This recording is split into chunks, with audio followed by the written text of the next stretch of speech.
This is a Be Cool radiator. It's a complete kit with fans and everything for a early 70s Chevelle project that's coming in.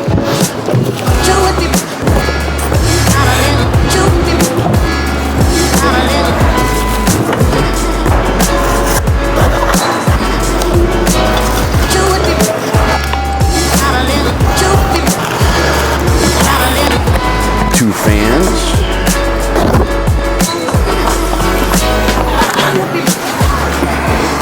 All right, we just finished unboxing a radiator and complete fan assembly and shroud for a 1970 Chevelle project that we have coming up.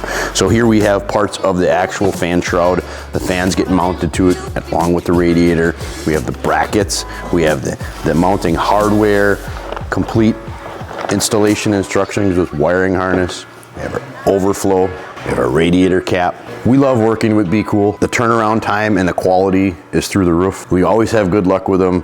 One of the biggest problems we have nowadays is timeline. And timeline is key when you have a car that's sitting on the floor and we find out it needs a radiator, or the customer changes mind and wants a new radiator, and we have to wait. So Be Cool's been really good working with us, even on custom stuff that we get it pretty quick. So we like working with them.